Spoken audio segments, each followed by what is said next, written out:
서경덕.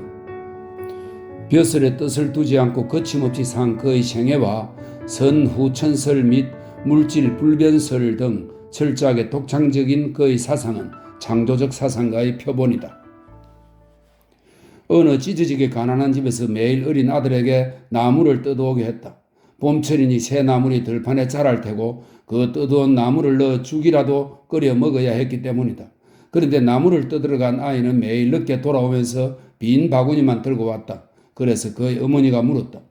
왜 나무를 한 줌도 뜯어오지 않느냐? 나무를 뜯으러 들판에 나갔을 적에 종달새가 날고 있었습니다. 그런데 종달새가 그제는 땅에서 한 치쯤 날아오르더니 어제는 두 치쯤 날아올랐고 오늘은 세 치쯤 날아올랐습니다. 이 새의 나는 모양을 보고 그 이치를 생각하느라 늦었사옵니다. 종달새가 봄 아지랭이를 타고 오르내렸던 것이다. 이 아이가 바로 여기서 얘기하려는 화담 서경석이다. 그의 조상은 대대로 풍덕, 지금의 개풍궁 지방입니다. 풍덕에서 살았다. 그의 아버지 호번은 낮은 벼슬을 했다고 하나 남의 땅을 소작하여 생계를 꾸려 나간 것으로 보아 녹봉도 받지 못했음을 알 수 있다. 그런데 호번은 비록 소작인이었으나 소작료를 속이지 않고 꼬박꼬박 내어서 땅 주인은 일일이 확인하지도 않고 받았다고 한다. 호번은 성장하여 개성에 사는 한씨에게 장가를 든 연유로 개성에 옮겨와 살았는데 한 번은 개성에 큰 불이 나서 그의 집에까지 옮겨 붙었다. 그래서 그가 향을 사르고 충문을 지어 평생에 감히 의롭지 않은 일을 하지 않았나이다 고 하늘에 고하자 갑자기 바람이 일어 불이 붙은 초가 지붕을 걷어버렸고 이에 사람들은 이 집의 여러 대의 적덕을 하늘이 감흥했다고들 입을 모았다. 이런 아버지를 두었으니 집이 가난할 수밖에 없었고 따라서 화담은 늦은 나이에 글을 배워야만 했다. 그래도 타고난 총명이 있어 어릴 적부터 화담은 하늘의 이치를 알고 싶으면 하늘 천자를 벽에 붙여놓고 문을 잠그고 한없이 그 글자를 바라보며 그 이치를 생각했다. 땅의 이치를 알고 싶으면 따지 자를 붙여놓고 계속 궁리했다. 14세에 개성의 어느 선생을 찾아 글을 배웠는데 상서의 기삼백액 편에 이르러 선생이 이 대목은 나도 배우지 못한 바이거니와 세상 사람 누구도 아는 이가 드물 것이다. 고 하자 화담은 집에 돌아와 보름 동안 이 대목을 놓고 밤낮으로 궁리한 끝에 해득하기도 했다. 18세 때에는 대학을 읽고 그 뜻을 깨치고는 기쁨을 이기지 못해 눈물을 철철 흘리기까지 하였다. 이렇게 공부에 열중한 그는 밥을 먹어도 맛을 몰랐다고 하며 길을 걸어도 어디를 갈지를 몰랐다. 척간에 가서도 무엇을 골몰이 생각하느라 대변 버리는 생각을 잊고 일어나 나오기도 했다. 어디 그뿐인가? 며칠씩 잠을 자지 않기도 하고 조금 눈을 붙이면 꿈속에서 풀지 못한 이치를 알아내었다. 이렇게 20대까지 방 안에만 틀어박혀 궁리하며 지내다 보니 병이 들 수밖에 없어 문지방도 넘지 못할 정도로 몸이 쇠약해지자 사색을 그만두기로 마음을 먹은 적도 있었으나 워낙 천성적으로 탐구심이 많아서 스스로도 억제할 수가 없었다. 이런 그의 명성은 널리 퍼지게 되어 조정에서는 과거를 보지 않는 그에게 한때 벼슬을 청거하였지만 이런 데 뜻을 둘 그가 아니었다. 쌀이 떨어져 며칠씩 굶어 지내는 판인데도 조정의 녹봉에는 관심이 전혀 없었다. 개성 사람들이 고려 왕조에 대한 향수가 짙다고 보아 소외를 시켜 마당이고 또 문불을 자랑하는 양반이 판치는 조선 중기에 보잘것없는 문불의 그에게 벼슬을 주도록 청거된 것은 예사 대우가 아니었다. 그는 아예 산천을 벗하고 초야에 묻혀 지내기로 작정하고 34세에 유람을 떠났다. 그가 건강을 위해서였는지 산천이 좋아서였는지 아니면 친구가 좋아서였는지는 모르겠으되 하여간 어느 여름날 그는 남쪽의 여러 산을 유람코자 길을 떠났다. 그는 속리산, 변산을 거쳐 지리산에 올랐는데 그가 지리산을 등반하면서 누구와 동행했는지는 알려져 있지 않으나 아무튼 날이 저물어 반야봉에 올라서 자게 되었다. 하늘에는 별이 빛나고 조각달이 숲을 환하게 비추고 있었다. 그는 대자연의 조화에 빠져 무한한 감동을 받았다. 여기서 그는 시인은 아니로되 시 한 수를 읊었는데 그 한두 구절은 이러하다. 땅은 그 간청기 모았다가 비와 이슬 일으키고 하늘은 맑은 기운 품었다가 영웅을 내네. 송악산의 선비가 남쪽 지리산과 맺은 이 인연은 의미를 붙이자면 큰 의미가 있게 된다. 어느 때인가 화담은 제자 이지함을 데리고 지리산을 또 찾았다. 이때 그들이 만난 사람들은 지리산 언저리에서 응거하는 대곡 성운과 남명 조식이었다. 성운과 조식은 조정에서 내리는 벼슬을 거절하고 철저하게 은둔의 삶을 산 선비들로서 특히 조식은 만년에 지리산 덕산에 자리 잡고 스스로 처사로 자처한 인물이었다. 아무튼 이들은 서로 어울려 시와 술을 주고받았고 임천의 뜻을 노래했다.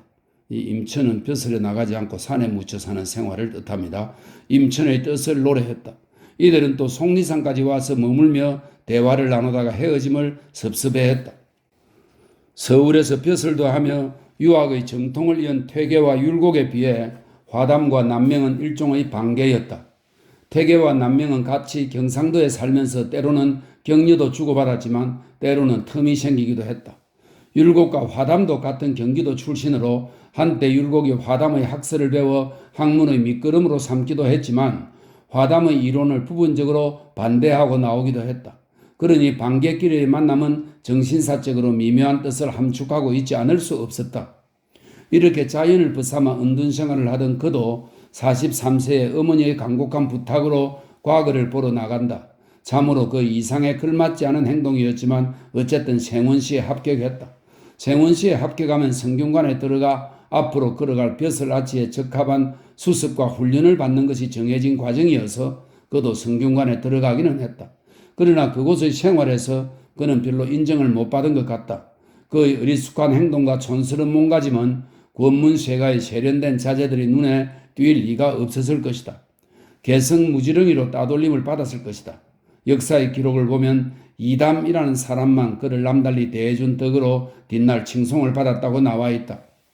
어떤 연유로 성균관에서 물러나왔는지는 모르겠으나 그는 벼슬 자리에 나아가지 않고 수습 도중에 개성으로 슬그머니 돌아와 송악산 자락에 있는 화담에 자리를 잡았다. 화담잎에 초막을 짓고 그 안에서 못다한 학문에 정진한 것이다. 그의 부인은 마을에 살면서 화담의 초막에가 밥을 지어 주었고 그래서 이때부터 화담 선생이라는 벼로가 그에게 붙여짐과 함께 그의 소문은 더욱더 널리 퍼져나가 개성 일대는 물론이요 서울에서까지 많은 제자들이 몰려들었다. 그의 제자를 두 부류로 나누어 보면 첫째는 박순, 허엽, 박민흥과 같은 명문 출신으로 높은 벼슬을 지낸 사람들이요. 둘째는 이지함, 강문구, 정계청, 서기 같이 벼슬길에 나아가지 않는 상민 또는 천민 출신들이었던 바 화담은 어느 출신이거나를 가리지 않고 오는 사람을 제자로 받아들였다. 상민 출신을 제자로 잘 받아들이지 않은 당시의 풍토로 볼 때 화담의 의식세계가 어떠했는지를 알 수 있으리라. 하여간 50대에 들어선 화담의 학문 경지는 봐야 하러 원숙의 단계로 접어들었다. 학문에 정진하는 그의 모습은 참으로 성자와 같았다. 어느 날 강문우가 쌀을 짊어지고 가보니 하담 위에 앉아서 해가 한낮이 지나도록 사람들과 이야기에 열중하고 있었는데 사람의 마음을 감동시키는 열변을 계속하는데도 얼굴에는 조금도 피곤한 기색이 보이지 않았다. 강문우가 무언가 짚히는 것이 있어 부엌에 들어가 그의 집사람에게 물으니 어제부터 양식이 떨어져 밥을 짓지 못했다고 하더란다. 한 번은 허엽이 그를 찾아갔는데 장마가 계속되다 보니 화담을 건너가는 냇물이 불어 엿새 동안 기다린 끝에 마침 냇물이 조금 준 것을 계기로 건너가니 그는 태평하게 금문고를 타며 걸을 읊고 있었다. 인사를 끝낸 허엽이 자기의 저녁밥을 지으러 부엌으로 들어가니 나도 저녁을 먹지 않았으니 내 밥도 지어라 하고 화담이 말해 허엽이 솥뚜껑을 열어보니 솥 속에 이끼가 가득 끼어 있었다. 왜 솥에 이끼가 끼어 있습니까? 하고 물으니 물에 막혀 집사람이 엿새째 오지 않아서 이끼가 끼었나 보다 했다고 한다. 이런 화담 선생이었으니 조정에서 몇 차례 벼슬을 내렸다고 그가 받아들일 리가 만무했으리라. 이런 생활 속에서 화담 선생은 마침내 그의 학문적 사변과 철학적 사유를 정리해야 할 시기에 다다랐다. 56세에 들어 그의 병이 깊어지기 시작했기 때문이다. 그리하여 원리기 등 논설 4편을 지었다. 아다시피 이기는 성리학의 기초로 우주나 인간의 본질을 규명하는 원리이다. 중국의 주자가 우주는 어떤 원리 곧 이와 그 작용 곧 기로 형성되는 것이라고 설파한 뒤 그 본질을 여러 학자들이 규명해 왔는 바 화담은 이것을 무엇이라고 해명했는가? 간단히 설명하면 그 내용은 이러하다. 형체가 없는 태허, 이 태허는 우주 생성 이전의 상태를 말합니다. 형체가 없는 태허를 선천이라고 하니 그것은 처음도 없고 끝도 없으며 쥐면 비어 있고 잡으면 없으며 귀로 들을 수도 없고 냄새를 맡을 수도 없다. 이 태허에는 곧 단 하나의 기가 있을 뿐인데 후천에는 기 속에서 보이지 않는 가운데 약동이 일어나며 동시에 개벽이 일어난다. 이 같은 동작이 일어나는 것은 필연의 것으로 이를 두고 이라고 한다. 이것은 확실히 주자의 설에 반대되는 것이다. 그는 또 촛불이 타서 없어지는 것 같지만 그 기는 우주 안에 그대로 있는 것과 같이 인간도 태어났다가 죽으면 없어지는 것이 아니라 그 보이지 않는 속에서 우주 속에 그대로 있다고 했다. 이것을 물질 불변설이라 부른다. 이런 그의 선후천설과 물질 불변설 등을 두고 당시의 학자들, 곧 퇴계 같은 유학자들은 정통의 설이 아니라고 나무라자 그의 제자들은 그의 학설이 주자의 이론과 다른 것은 중국의 주염계의 설에 따랐기 때문이라고 변명을 늘어놓기는 했으나 철저하게 독창적이요 스스로 깨친 것이라는 점에서 그의 이론과 학설은 원효와 함께 우리나라 사상사에 우뚝 서게 되었다. 그가 이렇게 형이상하게 몰두했다고 해서 현실 문제를 외면한 것은 아니었다. 그는 조정의 일을 논하기도 하고 잘못된 현실에 늘 민감하게 반응했다. 화담과 같은 동네에 사는 사람들은 무슨 다툴 일이 있으면 관가에 가지 않고 화담 선생을 찾아왔을 만큼 그는 현실 또는 민중의 문제에 관심을 가졌던 것도 사실이다. 그래서 이지함은 화담의 철학을 토대로 해 지은 토정비결을 민중들에게 주었고 허균은 그의 사상을 키워 현실개혁을 부르짖었다. 조선 후기에 와서 민중들은 그를 신앙의 대상으로 삼기까지 했는데 이것은 유학자로서는 처음 있는 일이었다. 또 그의 선후천 사상과 기 아래에 이가 있다는 설은 조선 후기의 변혁 사상으로 연결되기도 했다. 어쨌든 논설 4편을 지어놓고 병이 더욱 깊어 한창 더위가 기승을 부리던 7월 7성날 병석에 누웠던 그는 제자들에게 그의 몸뚱이를 화담에 옮겨달라고 했고 그 물로 몸을 씻고 돌아오자 곧 임종을 알리는 호흡을 시작했다. 그리고 한 제자가 선생님 지금 생각이 어떠십니까? 하고 물으매 살고 죽는 이치는 이미 안지 오래다. 생각이 편안하다. 라고 대답한 다음 곧바로 숨을 거두었다.